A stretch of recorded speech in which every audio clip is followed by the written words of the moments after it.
আজ শুক্রবার জুম্মার নামাজ শেষ করে ধর্মপ্রাণ মুসল্লিরা কুষ্টিয়া দৌলতপুর 12 নম্বর বয়লা ইউনিয়নের 85 নম্বর গোয়ালগ্রাম সরকারি প্রাথমিক বিদ্যালয়ের মাঠে একটি জামাত ইসলামের দাওয়াতি সভার অনুষ্ঠান আয়োজন করে। এই দাওয়াতি সভার অনুষ্ঠানে প্রধান অতিথি হিসাবে উপস্থিত ছিলেন বাংলাদেশ জামাত ইসলামের দৌলতপুর উপজেলার নায়েবে আমির মোহাম্মদ বেলাল উদ্দিন এবং এখানে আরও উপস্থিত ছিলেন 12 নম্বর বয়লা ইউনিয়নের সভাপতি মোহাম্মদ আশরাফুজ্জামান। আরও উপস্থিত ছিলেন স্থানীয় নেতা ও জামাত ইসলামের কর্মী। আপনি নিজে ভিডিওটি দেখুন এবং অন্যকে ভিডিওটি দেখাতে জেটিটিভি পেজটি ফলো করে এবং ভিডিওটি শেয়ার করে আমাদের সাথে থাকুন।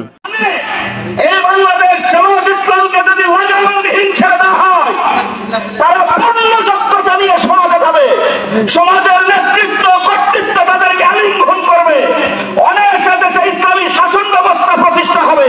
হয়তো সমাজের নেতৃত্ব কর্তৃত্ব তাদের হাতে ছেড়ে দিয়ে তাদেরকে এই দেশ ছেড়ে ওই আইনাকে নাই পাশ্চাত্যের নীতিমালার মতো পালাতে বাধ্য হবে।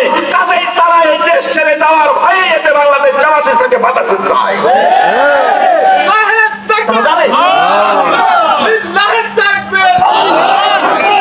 কাজেই এই যোগ্যতা জানার কারণে তাদের আজকে এই তালবাহানা, অন্য কিছু নয়।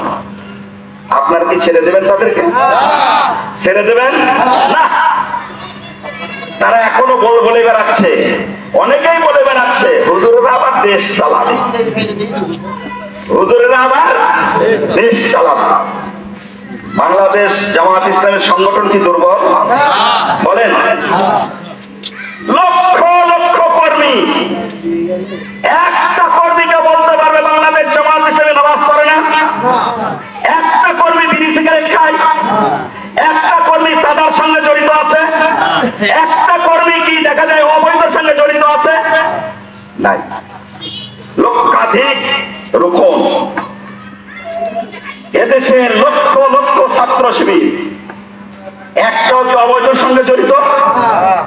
এই সংগঠনকে সঠিকভাবে পরিচালনা করতে পেরেছেন, এই দেশকেও সঠিকভাবে পরিচালনা করতে পারবেন ইনশাআল্লাহ। একটু ভাবেন তো, আমার সমাজে যে মেম্বার, যে চেয়ারম্যান, যে এমপি, সে কতটা মানুষের দায়িত্ব নিয়েছে, সেই দায়িত্ব কতটুকু পালন করছে? শুধু সে সঠিকভাবে দায়িত্ব পালন করতে পারেনি একটাই কারণ, তার ভিতর খোদা ভীরুতা না থাকার কারণে।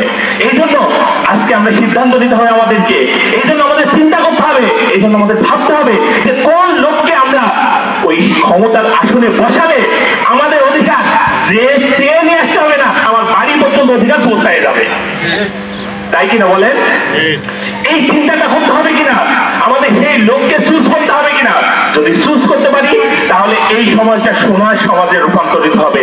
আমরা যে বলি, স্লোগানে বলি সোনার বাংলাদেশ, তখন আর কথাই সোনার বাংলাদেশ হবে না, বাস্তবেই সোনার বাংলাদেশ হবে। কিছু দল ক্ষমতায় গিয়ে বিগত সরকার যেমন তারা চেয়েছিল যে বারবার ভোট করলে দেশের সম্পদ নষ্ট হয়, আমি 5 বছর পরে উন্নয়ন করব, আবার এক দল আসবে, এসে সে উন্নয়ন কেড়ে নেবে, আমি আজীবন থাকবো, এ দেশের উন্নয়ন করব।